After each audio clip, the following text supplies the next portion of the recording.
let's move into our next one though, and it is a spicy one for some people. Soapy, one of our great patrons, tossed out this idea to do a all decade first team, second team for the 90s. And so we will be doing that now. So we're talking out of the entire decade of the 90s. Who would be your first team? Who would be your second team? I'm going to make Sean read off his first, then Ricky, then I will go last. So we're reading off the entire thing, right? We're not or do we just want to do first team first? We could do first team first, and then talk about that, and then we could do second team, talk about that, and then we could do honorable mentions, talk about that. Okay. Talk about that. Talk about that. So right now we're just reading off the first team. First team. Okay. All right, here we go. First team, all decade 90s. Starting at guard from Gonzaga, number 12, John Stockton. Starting at small forward out of Auburn, number 32, Charles Barkley. From Navy, number 50, starting at power forward, David Robinson, the Admiral. At center, the big man from Houston, What number was Hakeem? I don't know. 34? Hakeem 34? I'm looking it up for you. Don't worry. Embarrassing. He was. I wasn't alive. Yeah, 34. You're right. Yeah, okay. Number Sean, I wasn't 34, alive. out of Houston, Hakeem Olajuwon. And at guard, number 23, from North Carolina, Michael Jordan. There you go. You can say That's my 6'6". first name. Sorry. Oh, 6'6 guard from North Carolina, Michael Jordan. Yeah. Can we get serious playing while we're doing this bit too? Mine's a little different than Sean's. I'm gonna go right down positionally. My two guards. Hang on. Yeah. Sean, you wrote Mike Jordan. Yeah, he That's did. not He wrote acceptable. Mike Jordan. Mike Jordan. Well, That's he didn't not turn acceptable. Michael until he hit the shot. That's what he said. The Lance Dance that he was at some point Mike in his life, and I think that's hilarious. That sometime in his life, Mike Jordan was just Mike. What's up, Mike? Mike Jordan, the greatest basketball player of all time. Mike Jordan. That'd be if it was like Tommy Brady. Oh my God. Or Thomas Brady. Yeah, just Tom Brady, Thomas? Michael Jordan, not Mike Jordan, but It's also the Mike Jordan. syllables and the cadence of it. With mine, I agree with Sean. My point guard would be John Stockton. My two guard would be MJ. Instead of Charles, I've got Scottie Pippen, the greatest Robin in sports history, being Barkley my won three. an MVP. Then at the 4, the mailman, but the mail doesn't get delivered on Sundays, Karl Malone. And then at the 5, I've got the dream, Hakeem Olajuwon. All right. And then for my team, it's going to be a whole lot of familiar here. Let's just go down in order. It's John Stockton at point. It's MJ at the 2, Scotty at the 3, Karl Malone at the 4. And then you guys, I'm sorry, like I'm going to do it. I'm Shaq at the 5. Yeah, that one was interesting to me. That one was interesting.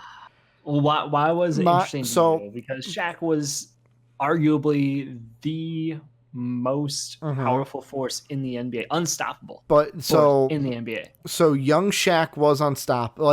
Young Shaq was something to watch, and he was breaking backboards and shattering glass. But to me, I feel like it begs the question: which Shaq was better? 2000 Shaq, 90s Shaq. I think Shaq really came into his own after he left Orlando. Second Shaq is good, but I think that the Laker Shaq 2000 Shaq is where he really hit his momentum. And Shaq in my 2000s will be a first teamer. For the 90s, not so much. Also, we've got fucking Hakeem, Robinson, Ewing, and Shaq. Several years in the 90s. True, but 96, 97, 97, 98, 98, I 99, feel like 99, he made 2000. more of a impression to me after the 90s going out. Yeah, I could be wrong. At least with that, I mean, I'll look at those 6-year peaks, right? So from 94, 95 to 99, 2000 for Shaq, and then for Hakeem, 91 to 92 to 96, 97. Shaq shot 57% from the field. grabbed 11 boards, 2.9 assists, 2.5 blocks, and 28 points per game. Hakeem, 51% from the field, which is worse than Shaq, obviously. Rebounds were better, 11.3. More assists from Hakeem, 3.3 compared to 2.8. More blocks from Hakeem as well, 3.4 to Shaq's 2.5. Also more steals, 1.7 steals for Hakeem compared to 0.7 for Shaq. And then 25 points for Hakeem compared to Shaq's 28. The biggest thing that pushed it over, though, was the 2 titles for Hakeem in 94 and 95 and 96. You had MVPs from him as well. I don't think Shaq won an MVP. I'm going to correct myself if he did, though. In the 90s. Did he win one in the 90s? And I believe Hakeem beat Shaq in one of those finals, 99, right? 2000 was his MVP year. Okay, yeah, and I think Hakeem had 2. So, I mean, it just comes down to, like, Hakeem had a better peak. He dipped off quicker, obviously, because Shaq was drafted in the 90s, where Hakeem was drafted same year as Michael. And you still had the bad years of Hakeem, 97 to 2000 weren't great. He had a lot of injuries that year as well, played 47, 50, and 44 games those years.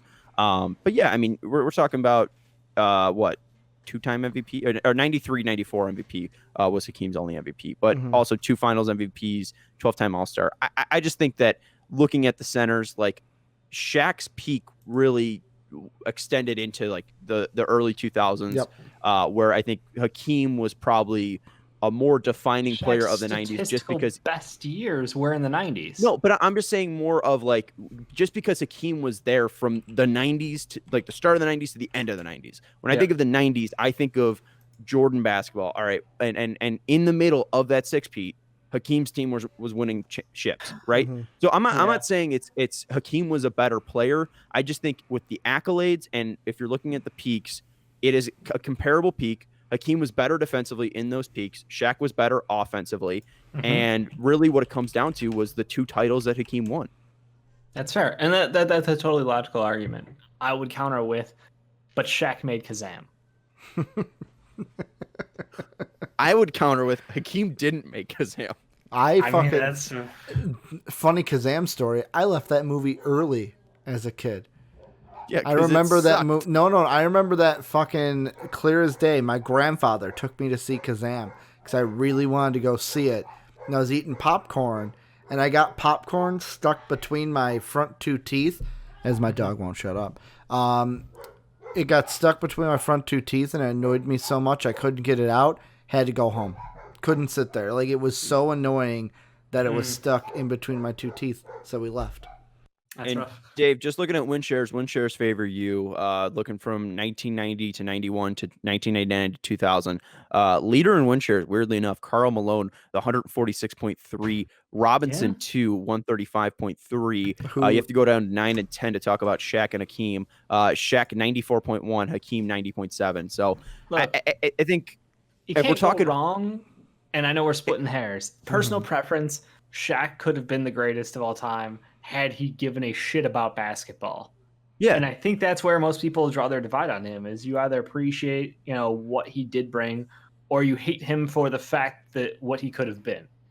I mean, I think you could possibly make the argument, and I mean, you'd have to then bring in Wilt and Bill. But I mean, we're literally talking about the guys that if you're drafting all-time NBA teams, I mean, Hakeem and Shaq could be your centers on these. I think when we've done this with Jake, I mean, Hakeem, Shaq, Wilt, and Bill Russell, those are the 4 you guys you look at. So I just look at the accomplishments that Hakeem had. That's why he gets it. But I mean, if you have Shaq, it's really, I'm not blaming you, because if we're going off talent and we're drafting a team, I'm probably taking Shaq over Hakeem. All right. Moving into some other controversial picks. You, Sean, repping the Barkley on the first team. Yeah, dude, guy won an MVP. I mean, we look at him, and I think that people think, I think that people think immediately of that team. Barkley didn't have a ton of help, and then also, I think the issue with Barkley was longevity. He didn't have a great 90s, right? He didn't last that long, but the peak of Barkley, and he's also 7th in win shares. He's just behind Pippen. So if you have Pippen, obviously Pippen also has 6. I was going to say, who would you rather have on your team, though, Pippen or Barkley? Like, I'd rather have Pippen. To start a team, I'd rather have Barkley. Ricky, please counter. To me, maybe and I'm thinking that the Last Dance documentary has shed some light on this. Scottie Pippen could have been a 1 on any team. He was just behind the greatest player of all time.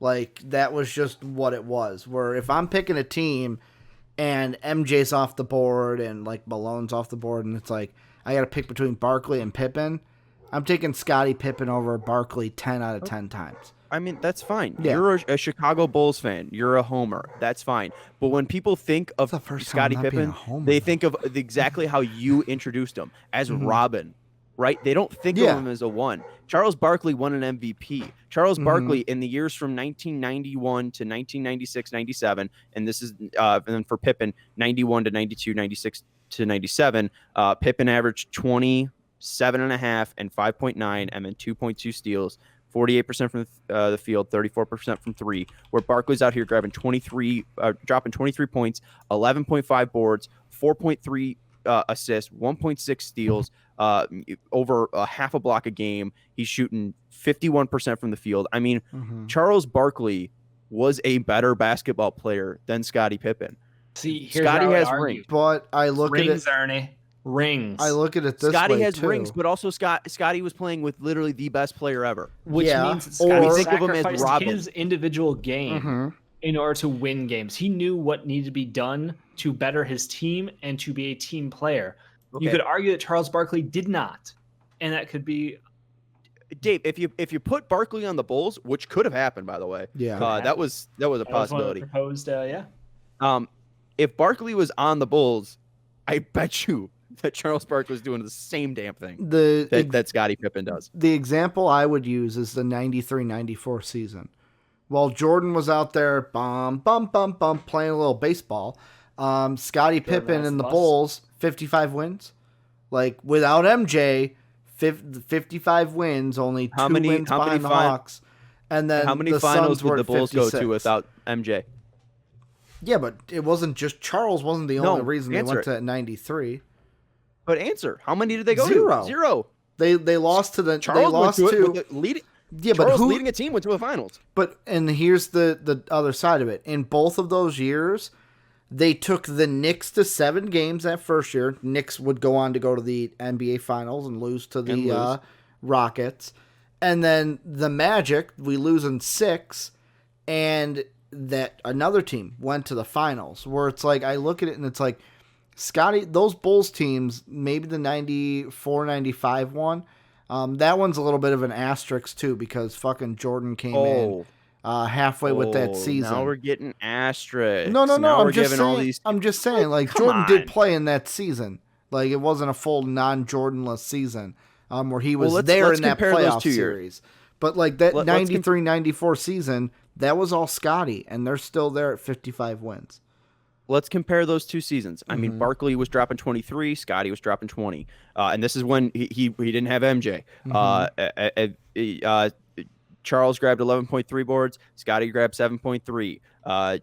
Barkley dished out 4 assists, Scottie 5.5. Barkley 1.6 steals, Scottie 2.3. Blocks were pretty much even. Barkley turned the ball over less. He shot better from the field. Shot a little bit worse from 3, but also that's not what Charles was known for. I mean, Charles was a freak, and I mean, I know you guys are going to take him. I'm not shocked that Scottie Pippen is both your guys' number, your number 3s, but I'm taking talent over. Barkley's a more talented player than Pippen. To me, there's a bigger, and Sean, your list to me, there's a bigger thing than Barkley being on there. That's someone that you left off your first team that I think is massive disrespect, and that's the mailman. You talked about it with win shares. Karl Malone to me is there are 4 for sures on this, and I'll say 3 for sures: Hakeem Jordan and Karl Malone. Those are the 3 for sure first teamers. The only 2 that have some conversation. Some people may put Barkley over Pippen, and even though we didn't, some may put Gary Payton over John Stockton. But what made you put Karl Malone not on the first team? The mail doesn't get delivered today? You talk about consistency, and that's exactly what Karl Malone was. I'm not a huge fan of the person that Karl Malone is. Yeah, no one is. He's kind of a He's a horrible scumbag. person. But let's just read off everything that David Robinson did in the 90s. NBA champion in 99, was MVP in 95, was an all-star from 90 to 96, and then 98. Was on first team in 91, 92, 95, 96, was second team in 94 and 98, was third team in 90, 93, was defensive player of the year in 92, defensive first team in 91, 92, 95, 96, defensive second team in 90, 93, 94, 98.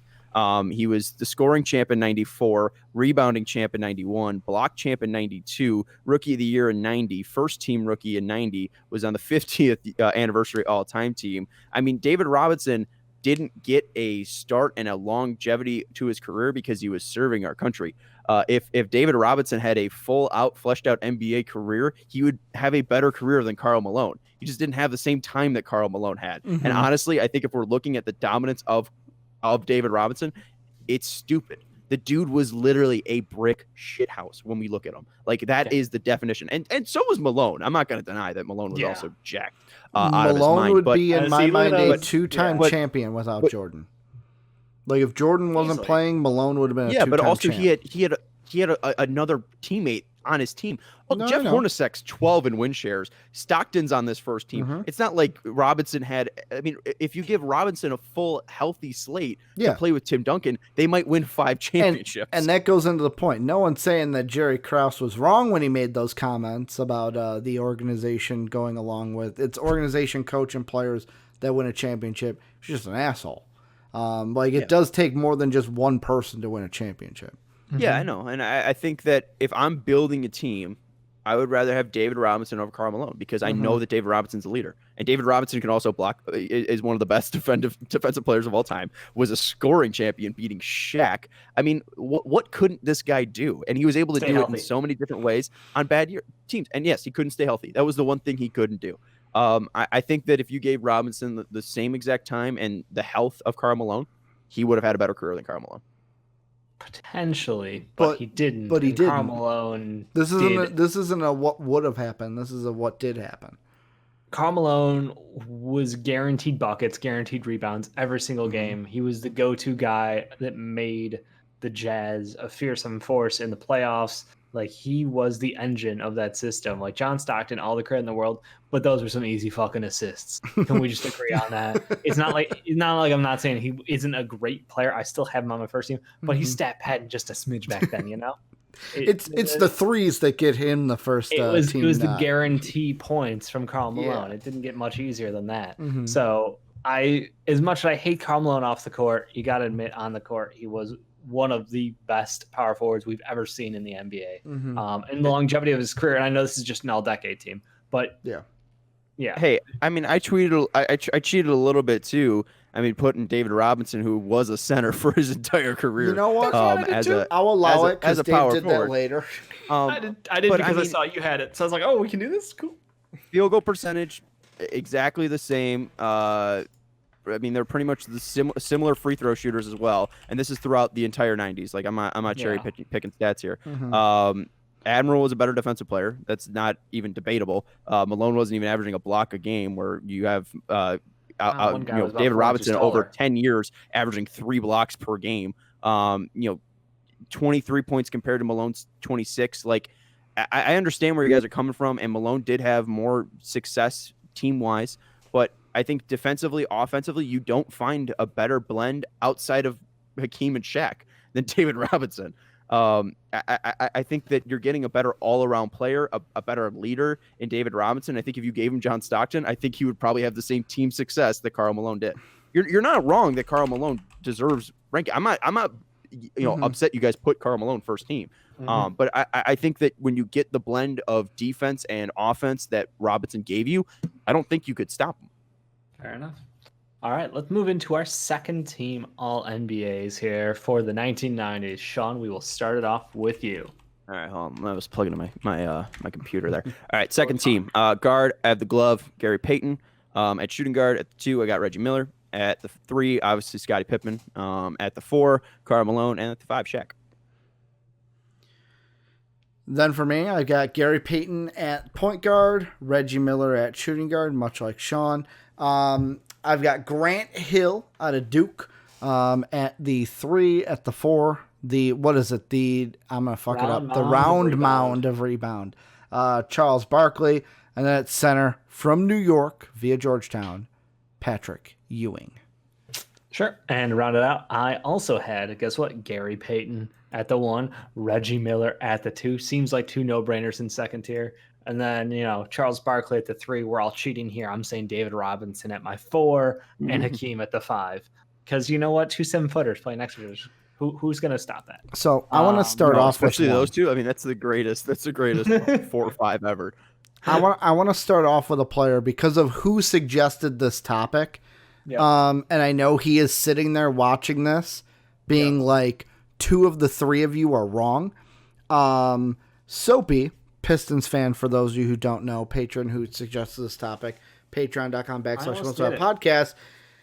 He's going to have a problem, I know, with Grant Hill not being on either neither of your second teams. Mm-hmm. Why? Because I know Soapy's going to want to hear why. Why is Grant Hill not there? No offense, but I mean, I didn't even have Scottie Pippen on my 1. Mm-hmm. So, I mean, it's not like he's beating out Scottie Pippen for the 2. And Grant Hill, I mean, great player and all, but he started in 94, so that gives him he's already behind the 8 ball there. He only played 1, 2, 3, 4, 5, 6 seasons in the 90s, so it's tough to put him there, and he only averaged 21 points per game. So I don't know what player you're putting over Grant Hill. Grant Hill didn't have a long enough time in the 90s to become a decade-defining player. Great player and all, but if I'm putting any Piston in this list, it's Isaiah Thomas. Oof. Maybe Dumars. Maybe, but I mean, you look at Isaiah from 90 to 91. I mean, he retired at 32 early, and he could have played, but I mean, he was dropping 17 points, 1.5 steals, 7.9 8 assists a game. I mean, Isaiah was still great in the later half of his career. Isaiah Thomas, and also a guy that we're gonna mention later. Sorry to spoil yours, Sean, because Magic Johnson I think fits into this too. To me, I relate them like I did to Shaq. They're on the they're more of the 80s list for me than the 90s list. Because Isaiah Thomas's best years were in the 80s, not the 90s. No, absolutely. But I think Grant Hill's best years, scoring wise, and we're in the 90s. We're in the 90s, but I think his best true year happened in the 2000s. Like I don't think he was full year stud. He was best because his best scoring year was 99-2000.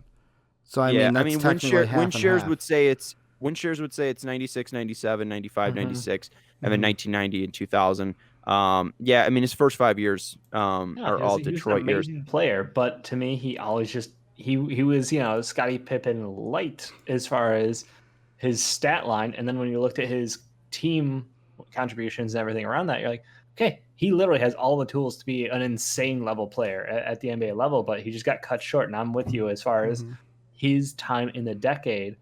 It's hard to give someone who wasn't there for the whole decade the credit. That's why I went with Charles Barkley there, even though he's playing a big fat lineup for that second team. I don't care. And I mean, he was there the whole decade, and he had a lot of key moments. And let's also be honest. The thing too that I don't know. I'm not harping on this, but I know some people will in the comment section of you guys putting David Robinson at the 4 fucks with the list a little bit. Yeah, I don't care. I'm saying like, oh, it's totally true. I personally would not, because to me, Charles is a 4, David's a 5. Like, and that's the big thing about the 5 that Charles we can get in. Charles was like 6'6". Yeah, so he played but he played against. And that's the thing with this list. It's not like this is where it's like, no, where did they play? Is it? Or are we just saying That's how I did it. Like, I'm not holding you guys to the same. That's the host. The rules weren't clear that's here. The host. I'm the host. I know that's why I'm pointing to you on screen. I'm doing that's you setting the rules. You had a conversation with Soapy to set this topic up. Yeah, and I mean it's it's the way rules were around it there. I'm just throwing blame now, Ricky. Yeah, that's what you always do, and it annoys me. But I mean, for me, that's another thing that makes this decade such a hard. Like the 5 makes it so hard because you have Hakeem, who was great. You have Robinson. You had Shaq. You had Ewing. Like we have a I lot of think Ewing's a tier players below all to three fit of those into. guys. I mean, that's why I'm surprised by you having teacher, Ewing. to me, I think that, like I said, Shaq to me, his years in Orlando were good, and yes, he played like to me. I think years in Lakers. to me, in the 90s. I think of him more as a I think you're blurring it 2000s guy. together. Maybe I am, but that's just what my mind was he only thinking. had 4 good years in the 2000s. And I'm not, and I can't put Robinson at the, I can't put You can put him at the Robinson at 5. the 4. I can put him at the 5, but for me, it's like, He's a better player than Ewing. yes, Robinson had one more title than Ewing, but it was right at the end of the 90s, and it was like, both of them on their own was not going to win. Exactly. We're not going to win a title on their own, and just overall playoff success through the 90s. Ewing had it, except for the 2 times. So, one when he ran into Jordan, and then that one series against the Pacers when he went up for the shot, but because of his injury, he thought contact was coming, and it didn't come. Robinson is a more accomplished player than Ewing in the 90s, so I don't understand this. I mean, at least defensive team, the only thing that Ewing had in the 90s, he was all defensive second team in 1992.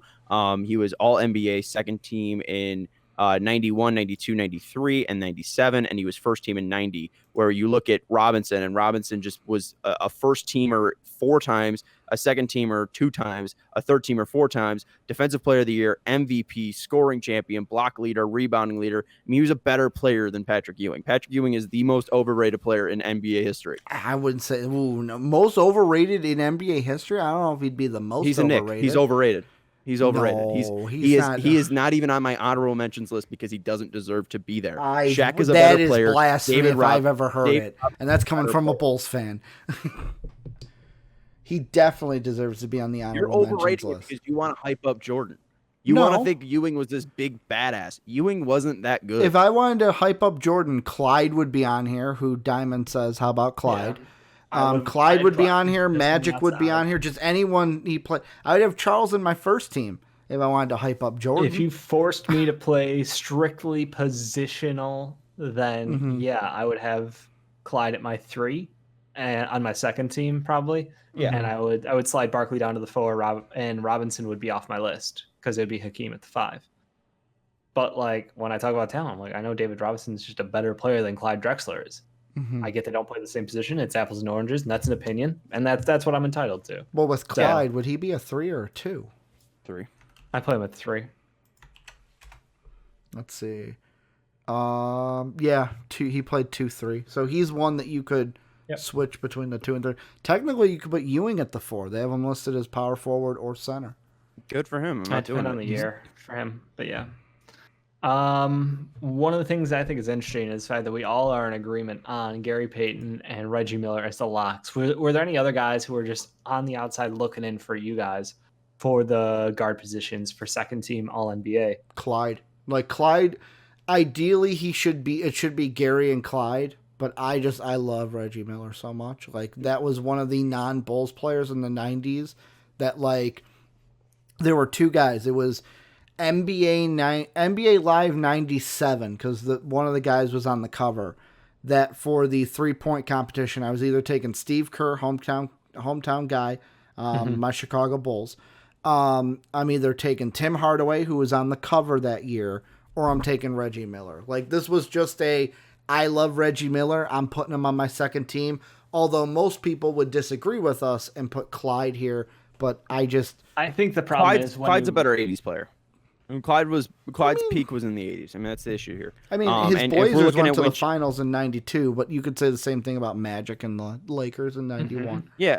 I mean, if we're looking truly by win shares, the 4 guards that we have are correct. John Stockton is the most, 117.4. Jordan has 112.1. He would have been higher than Stockton if he had those 2 years. Miller was at 108.8, and then Peyton was at 94.2, and then the next guard is Jeff Hornacek with 86.4. I mean, Clyde Drexler doesn't even beat out Tim Hardaway. Hardaway win share 73.2, where Drexler's here at 71.3. I think we got the guards right. I'm not concerned about where we have Drexler. Drexler's peak was in the 80s. Well, so he was good in the 90s. It was. What are you talking about? His peak was not in the 80s. Ricky, he literally had like his best scoring 88 his best scoring season was 88, 89, but like you look at for his best. you look at from 90 on. 90s was when he made the finals for the first time with that Blazers team, then going to help Hakeem win. Peak doesn't mean like team wise. Like literally, his best win share league was that 87-88. He had 13.2 win shares. Like his truly best year, the best player that he was in the 80s. Like he had more success in the 90s winning that championship with Houston. But you know who the best player on that team was? It was fucking Hakeem Olajuwon. Yeah, and I'm not saying he's the number one on that team, but I don't see the Clyde thing being like, oh, he's more of the 80s than the 90s. I would say he's more 90s than 80s. Because like Jordan was also drafted in 85, but I wouldn't put Jordan on my first team. I wouldn't put him on my first team because he's MJ and I'm a Bulls fan. One of the things that may be influencing this just a smidge also is the fact that Reggie Miller is basically the modern prototypical NBA wing. Yep. And Clyde Drexler isn't, you know? That's the thing. It was always Reggie Miller's before his time. If you could pick up Reggie Miller as put him now as a rookie and drop him in the league right now, he'd be insane. Yeah. Like someone who has the ability to make threes, play defense, take every big shot in the game. Like he would just thrive in this era. And he did thrive in his own era, but on his own and within that Pacer system, he was never enough to win a title. Also, Clyde, obviously, I respect his game. I think he's fucking amazing. But also, Diamond from Twitch chat, Reggie doesn't have a ring either, so you can't fault Clyde for that. That's what he was saying. In regards to the championship thing, with it being Hakeem's team. He said Reggie doesn't have a ring. I'm trying to discount your fact of you think that Clyde was best in the 90s. No, I don't think he was. I think he was best in the 80s. I see him more as I'm not saying his best years were in the 90s. He's more of a 90s player to me. Like, when I think of Michael Jordan, I think of Michael Jordan as more of a 90s player than an 80s player. Drexler's peak was 87 to 94. Yeah. Where Reggie Miller played well into the 2000s. I mean, Reggie was a 90s guy. Yeah. Where I mean, like if we're talking about all decade, when I think of the 90s, I don't think of Clyde Drexler. I think of Reggie Miller. Yeah, and if we're playing, like, to go to Dave's point, if we're playing word association with Clyde Drexler, the word I'm thinking of is dunk. Because, like, if you had me close my eyes and think of a Clyde Drexler highlight, it's him fucking dunking the basketball. Looks pretty as fuck, but he's dunking the basketball. Clyde Drexler. But yeah, guys on the outside looking in, for me, I was kind of joking around. I was like, from a statistical point, I almost wanted to throw like Mitch Richmond in there at the 2 over Reggie Miller to piss people off, because he wasn't an amazing player, and that Kings team sucked. But man, I was gonna say I could score Mitch Richmond. I don't even remember who he fucking was. Fucking score, and that was his credit. And Richmond. You know what? They never won enough games for it to fucking matter. Funny when I look him up, the first picture that comes up is him in a Lakers uniform. Nice. Not even a Kings uniform. But yeah, he was one of the guys. Anthony Hardaway, Penny, literally one of my favorite players ever, was someone who I had on the outside. I wanted to put him in there. I was like, him and Grant Hill were just like, you're just like half a tier worse than everybody else. Yeah, I don't hate the idea of bringing Mitch Richmond in here. I mean, Tim Hardaway is one of Ricky's. Yeah, I mean, Run TMC was huge in the 90s. I mean, Chris Mullen could be in this conversation as well for honorable mentions.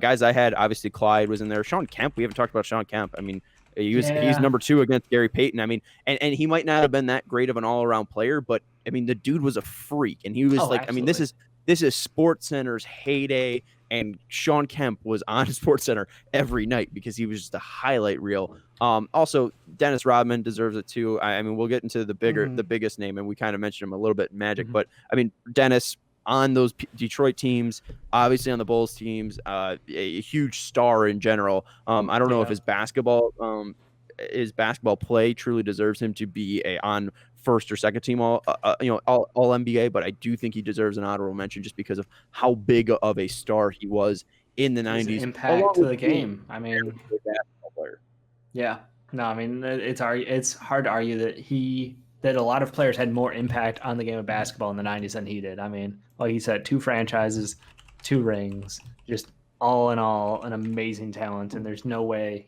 things go the same way if he's not there. So Yeah, and I don't know. I would put Penny in the same thing as Grant Hill. I mean, both those guys Yep. like could have been there, but it just I think Missed a couple years to start the decade, and later starts, and I just don't think. I mean, Penny was obviously hurt by injuries. Yeah. Also, before we finish this out, I fucked up earlier. It wasn't NBA 97, it was 98. And just a blast from the past here, I'm going to screen share really quick. So I can... This is the prime video gaming from Ricky back in the day. This is what it looked like. Like, you think of all the great fucking 2K now, like... This is my prime sports game from my childhood. Is fucking I can't.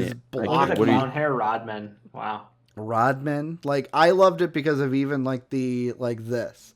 How they did like the graphics and stuff, how the logos were. Sean will have to go back and watch this. Yeah, I can see it now. Is this what was this, 96? 98.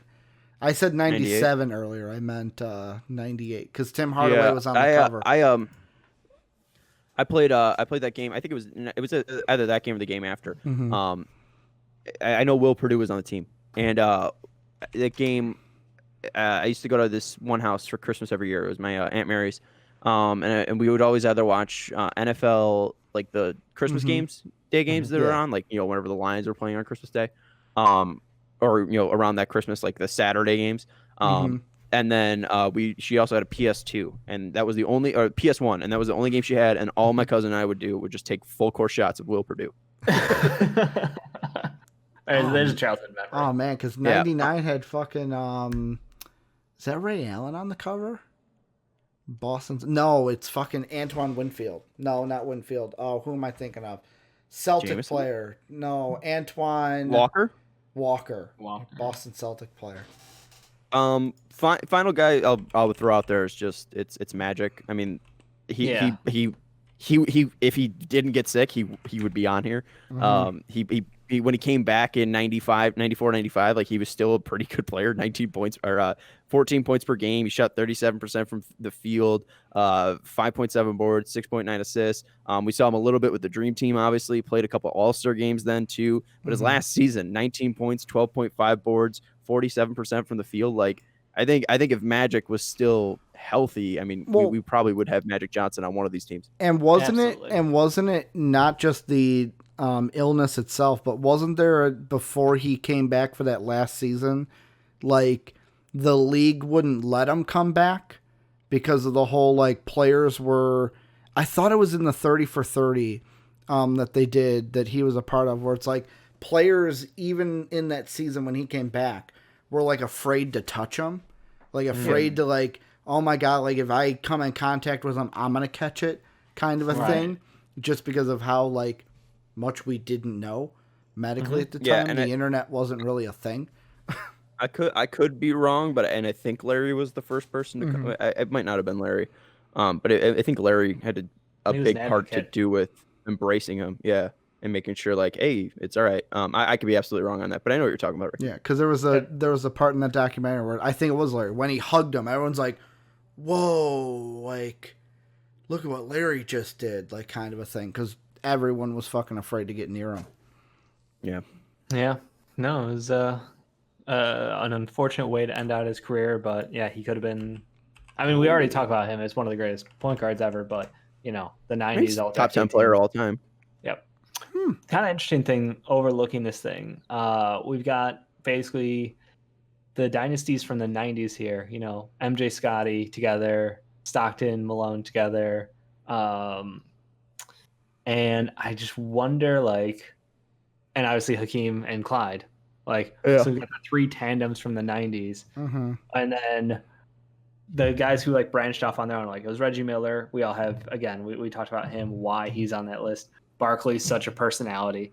Like, is it weird that all the guys is it just because they're still visible in the media? Does that help their case? Or is it just we got lucky in the fact that our heroes from 90s basketball like are still around and still active in the scene? I think it shows just how influential they were to the game. I think that's their stamp that they left, because obviously MJ or Bird and Magic saved Mhm. the NBA. Mhm. Like, I mean, they brought it back. I mean, even if Kareem was doing what Kareem was doing, like Magic and Bird put them on the spot. And I think when you look at then, when you look at, now the guy's taking over, and then obviously Michael elevated the game so much, it was, who was going up against Michael, and all those guys too. I mean, Reggie's super charismatic, Charles super charismatic. So I think it just had to be the perfect time of like that. Those guys are NBA defining players. Yeah. And they're also just, I mean, they're pretty entertaining, even It's though just- Reggie's pretty bad at color commentary. Yeah, he's got some room for improvement there.